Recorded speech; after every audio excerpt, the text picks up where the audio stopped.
to another DorkLair action figure review. Today I'm taking a look at Vorgga from the Cosmic Legion's Volcatar Book 1. Okay, zooming into the head sculpt, I will say right off the bat that I do have some sloppy paint going on here on the face that I kind of didn't really notice in hand until I really zoomed in and I was editing the thumbnail, and I could really see some places like these brown lines are definitely like not off-centered, but like they're just not hitting it in the right spot. So this one's shifted down a little bit, and you can see like the top of the sculpt there is the lighter skin color, and then here it's the darker, and then that overlaps down at the bottom there.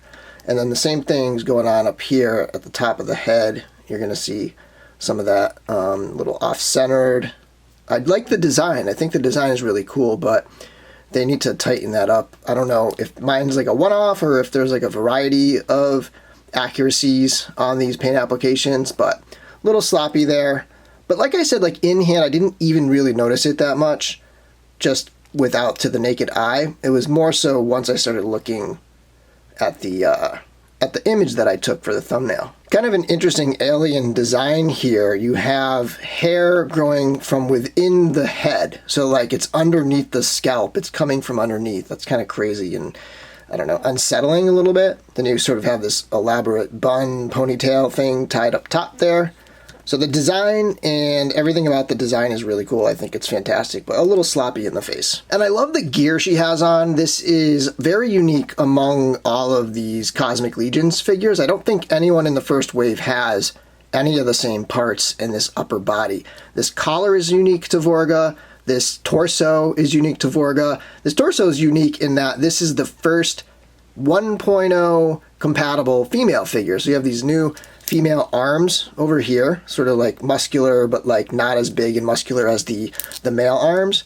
And then you have that torso, and then the rest of it, like the legs and the the lower arms and stuff like that, are used among the other cosmic figures. But most of the upper body, the neck collar piece, the shoulder pauldrons, all that stuff is unique to her, so she kind of stands out on her own. And we have our first tattoo right here, and that's done really well. It kind of almost looks fresh, like the way it's mixing with the color of her arms. It has almost like fresh tattoo look to it.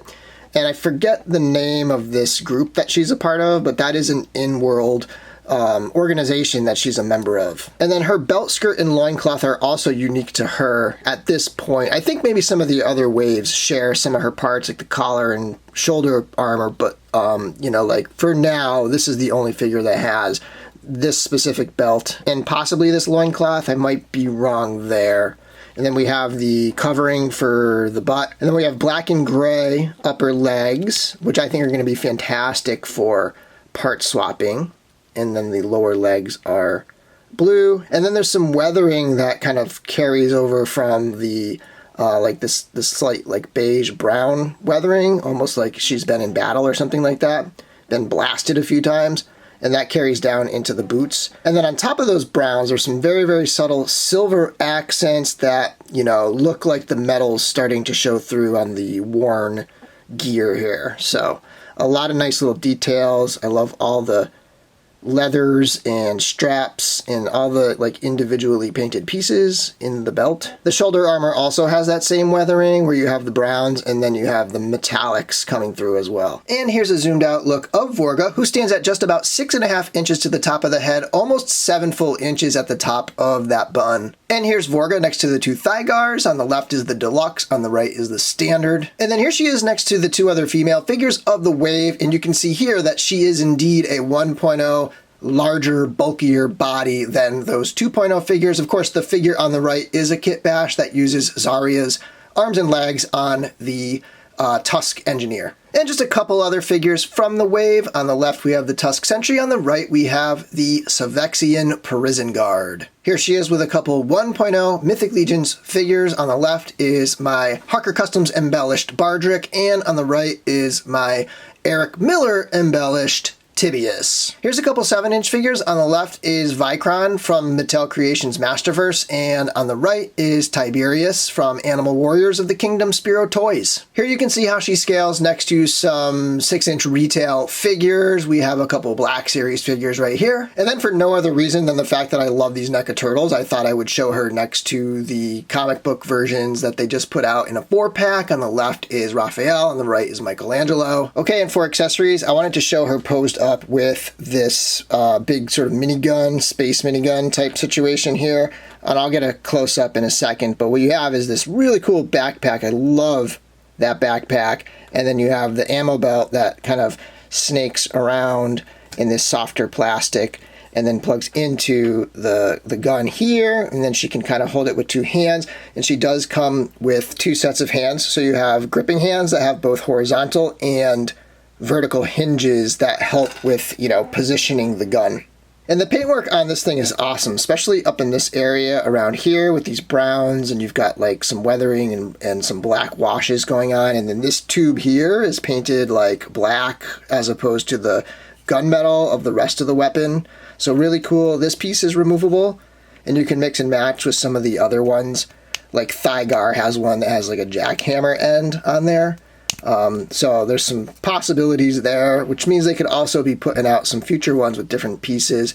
You even have like a little bit of a red one here. There's a little sloppiness, but overall this thing is a really cool looking weapon, and I like the way it's painted. The backpack also looks really nice because it's got that same kind of silver dry brushed weathering throughout, and you've got a couple different accent colors there that match the rest of her look. But really cool backpack, and it fits her really well. And then we have an alternate head sculpt, and unlike Ziri, who has a separate mask, this mask is sculpted right in, and it sort of continues up the back here. I really like this head sculpt. I think it's a pretty cool look. As we get into articulation, I did want to point out that this neck piece is also new. This is the first time we've had sort of a female 1.0 neck like this. Head's on a ball joint. It can look up a little bit and down. Obviously, looking up is going to be hindered by the back of that collar there.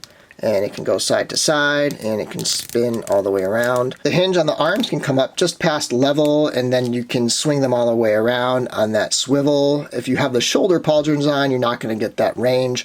And then you have a single jointed elbow that comes up just about 90 degrees. That can twist as well. Twist at the forearm, twist at the wrist. Hinge at the wrist, I have the vertical hinged one on here, but it comes with both vertical and horizontal hinged hands. And you can also get extra hands if you buy the hands pack as well, the heroic hands pack. Ball joint at the waist can come forward a bit. It could go way back. You're going to get some gap, but you could move the belt up and finagle it if you want. And she can go side to side and twist, of course. So like usual with these 1.0 bodies, there's a lot of good range in that waist. You've got hinge and swivel hips. You can kick forward, back. You can go out into the splits. There's a twist at the top of the thigh. Single jointed knee comes a little bit past 90 degrees this time. And there's a twist below the knee, ankle rockers, and a hinge and a twist at the ankles. So pretty standard Mythic Legions 1.0 style articulation on Vorgga. And for my one swap or kit bash of the video, I thought I would take Vorgga's thighs and put them on the Thygar and sort of replace the quote-unquote cloth thighs with these armored thighs, and I think it looks pretty darn good. It doesn't have those metallic blues on there, but it has the grays and the blacks, and I think it matches very well. I did have to swap the hips because there's some incompatibility with the hips, particularly the butt cover on Vorgga, and like the hole in the butt, the boom boom hole. They are different sizes on Vorgga and on Thygar. And then also the hole for the loincloth on Vorgga's, waist piece is not, it's too small. This piece doesn't fit in there. So I did have to swap the hips when I did this swap, but pretty cool look right here. Anyway, Vorgga is a very cool Cosmic Legions figure. One of the most unique figures of the wave because of so many unique parts. I love this figure. I do have some paint issues, but overall it's a fantastic, awesome character. Thanks for watching, and until next time, may the Force be with you.